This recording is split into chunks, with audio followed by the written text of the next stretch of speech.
नमस्कार, मैं doctor A K. धर हूँ। मैं पिछले 40 से 45 साल तक कैंसर के ट्रीटमेंट में कार्यरत हूँ।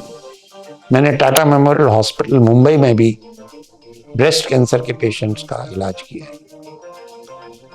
आप सब लोगों को ये जानकारी तो होगी कि अक्टूबर का महीना ब्रेस्ट कैंसर मंथ माना जाता है। आप लोगों को ये भी ज्ञान होगा कि ब्रेस्ट कैंसर जो है पूरे वर्ल्ड में बड़ी तेजी से बढ़ रहा है। हमारे कंट्री में, हमारे देश में भी ब्रेस्ट कैंसर काफी तेजी से बढ़ रहा है। अब मैं आपको इसके कारणों और उसके निदान के बारे में, इससे कैसे बचा जा सकता है उसके बारे में बताऊंगा। ब्रेस्ट कैंसर के कारणों को 3 भागों में डिवाइड किया जा सकता है। एक तो जेनेटिक फैक्टर्स, दूसरा एनवायरमेंटल फैक्टर्स और तीसरा लाइफस्टाइल। अब ये जेनेटिक फैक्टर क्या होते हैं? जेनेटिक फैक्टर जो होता है वो BRCA1, BRCA2 जीन्स होते हैं। ये सभी आदमियों और लेडीज के बॉडी में पाया जाता है, पर जब इनमें म्यूटेशन हो जाता है तो ये breast cancer, ovary cancer, pancreatic cancer का कारण बन जाता है। तो हमारे पास इसको डिटेक्ट करने की सुविधाएं हैं और उसके साथ साथ जिनमें ये डिटेक्ट होता है उसके उपचार करने की भी सुविधाएं हैं। दूसरा कारण मैंने आपको बताया एनवायरमेंटल फैक्टर्स। अब ये एनवायरमेंटल फैक्टर्स क्या होते हैं? एनवायरमेंटल फैक्टर्स जैसे पॉल्यूशन,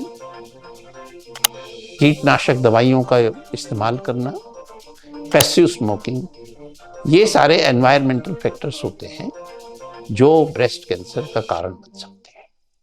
तो हमारे ओर से गृहिणियों को और लेडीज को जो पर्टिकुलरली खेतों में काम करते हैं उनको ये हिदायत दी जाती है वो कीटनाशक पदार्थों का उपयोग बड़ी सावधानी से करें और अगर किसी तरह से एक्सपोजर हो जाता है तो उसको हटाने की चेष्टा करें। तीसरा रीजन ये होता है लाइफस्टाइल चेंजेस।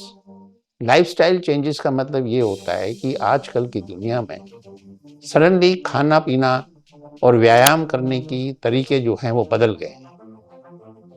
खाने पीने में जैसे फैटी डाइट खाना, स्मोकिंग करना, अल्कोहल का कंजम्पशन करना,